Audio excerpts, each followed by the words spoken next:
Milí žiaci a všetci diváci. Sme tu na po mesiaci a ideme si povedať, čo sa stalo ohľadom novembra. Tak poďme na to. V týždňa 21.10. do 25.10. sa naši žiaci mali možnosť zapojiť do jesennej výzvy žiackej školskej rady. Súťaž o najkrajšiu vyzdobenú či vyrezanú tekvicu a jesennú ikebanu. Výsledky súťaže sme sa dozvedeli na lese strašidiel. Popoludne 8. novembra patrilo malým i veľkým strašidlám. V školskej telocvični našu partiu otvorila krátkym príhovorom pani riaditeľka. Tanečnú zábavu doplnila aktívna cesta odvahy.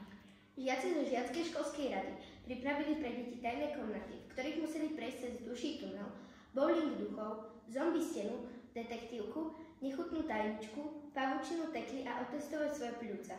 Každej skupine detí sa podarilo úlohy splniť. Odmenou za ich šikovnosť bol svietiaci náramok. Zabavné popoludne sme ukončili spoločným tancom.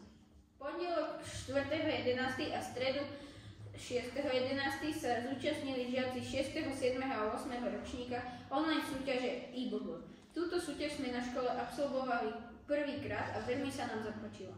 Z 34 zúčastnených bolo iba 5 úspešných riešiteľov. Týmto im gratulujeme. 19.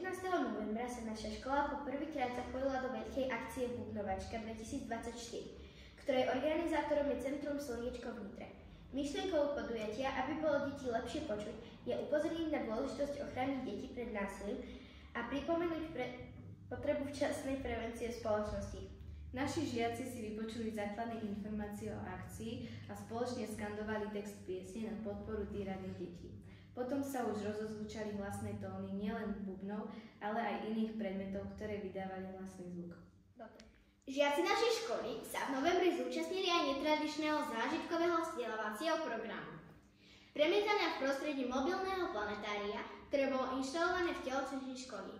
Program bol určený pre žiakov 1. aj 2. stupňa základnej školy. Naše dievčatá aj chlapci sa zúčastnili na viacerých florbalových aj hokejbalových turnajoch.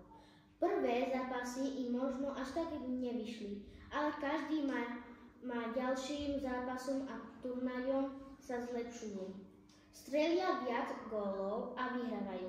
Prajeme im veľa úspechov. 3. novembrový týždeň už tradične patrí Európskemu týždňu boja proti drogám, ktorý si každoročne pripomíname aj v našej škole. Všetci si vypočuli rozhlasové okienko a na hodinách výtvarnej výchovy v tímoch vytvorili plagáty s protidrogovou tematikou. Aj tento školský rok mali naši žiaci možnosť overiť si svoje vedomosti s rovesníkmi zo základnej školy v Dolnom Smokovci. Súťaže sa zúčastnili trojčlenné družstvá z jednotlivých tried. Podobne ako minulý, aj tento rok bola súťaž veľmi napínavá až do konca. Nakoniec sa našim družstvám podarilo vyhrať 3-2 a tak sa opäť po roku vracia putovný pohár na našu základnú školu. Za november by sme mali všetko dôležité zhrnuté. V decembri nás čaká vianočné mestečko, na ktoré všetkých pozývame do Mestského parku v Tatranskej Lomnici. 11. decembra od 15:30. Tešíme sa na všetkých. Naša školská televízia si pre vás pripravila aj reklamu na dobré správanie a novú grotesku. Ak ste ich ešte nevideli, určite si ich po týchto správach pustíte. A toto bola už naozaj posledná informácia. Vidíme sa v novom roku.